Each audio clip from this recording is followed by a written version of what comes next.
এটা কি লাগাচ্ছো মা হাতে? তেল। কাঁঠাল কাটবো তো, তেল হাতে দিলে তাহলে আঠাটা লাগবে না। ও, আজকে কি কাঁঠালের সবজি হবে? কাঁঠাল চিংড়ি হবে। কাঁঠাল চিংড়ি।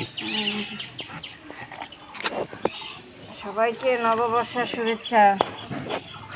সবাইকে নববর্ষের শুভেচ্ছা জানাচ্ছে মা, তার সাথে কাঁঠালও কাটছে।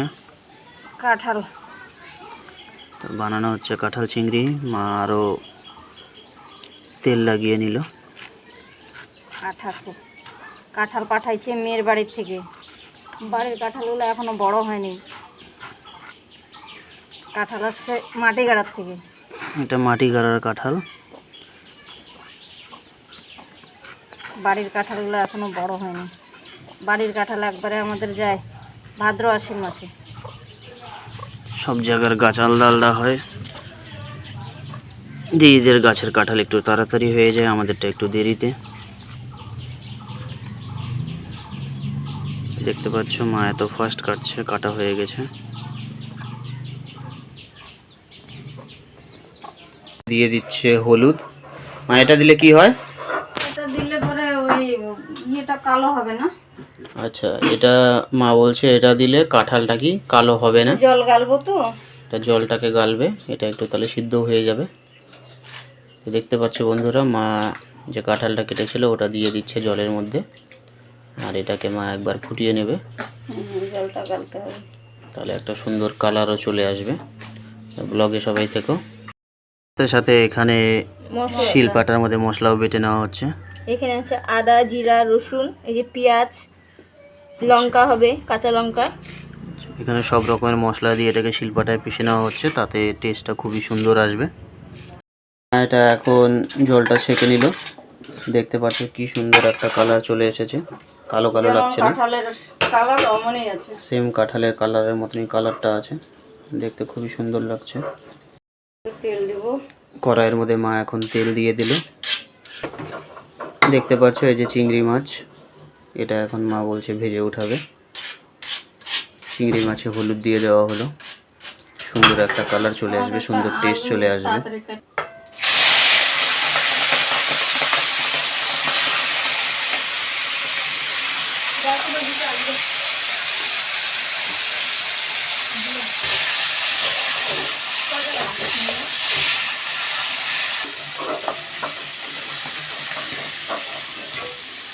মাছগুলোকে এখন ভেজে নামিয়ে নেওয়া হচ্ছে। তারই মধ্যে ছেড়ে দেওয়া হচ্ছে আলুগুলোকেও ভেজে নেওয়া হবে।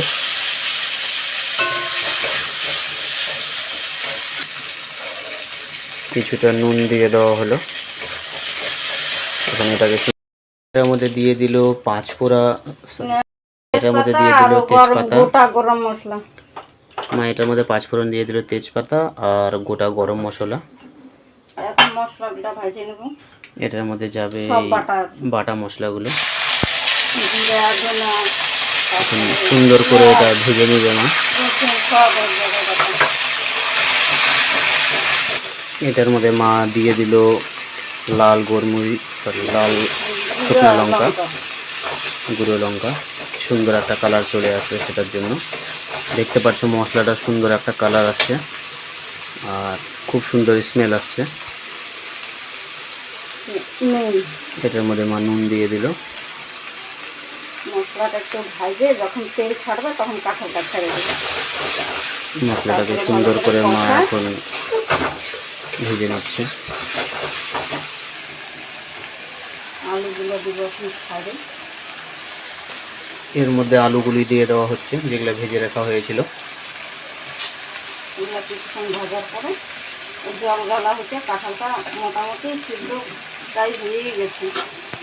কাঁঠালটা দেখতে পাচ্ছ এটা প্রায় সিদ্ধ হয়ে গিয়েছে, আর এটা একটু ভেজে নেওয়া হবে, তারপরে কাঁঠালটা দেওয়া হবে।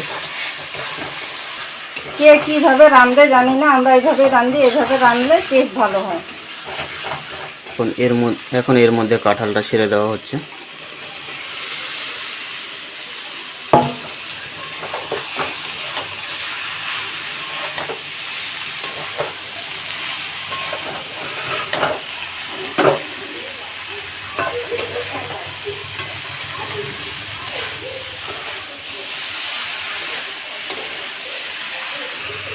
মশলা দিয়ে মেখে নেওয়ার পরে দেখো একদম সুন্দর মাংসর পিসের মতো মনে হচ্ছে।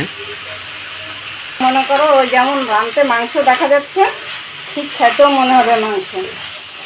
দেখতে এটা যেরকম এটা হাড্ডি ছাড়া মাংসর মাংস। পিসের মতো মনে হচ্ছে, সেম টু সেম এটা মাংসর টেস্টও আসবে। এখন এটা কিছুক্ষণ ঢেকে, প্রায় এটা হয়ে গিয়েছে সিদ্ধ, আর সুন্দর একটা সেন্ট আসছে, একদম কষানো কষানো মাংসের মতো সেন্টটা।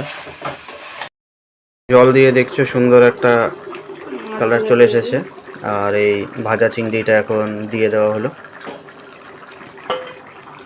একদম সেম মাংস মাংস একটা কালার চলে এসেছে। এখন একটু কিছুক্ষণ ফুটা নামাই।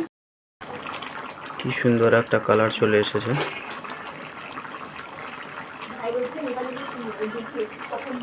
একদম সুন্দর মাংস মাংস কালার লাগছে। তো এরকমভাবে আপনারাও করে ট্রাই করে দেখবেন, সুন্দর একটা কালার চলে এসেছে আর টেস্টও সেম একদম মাংসর মতো।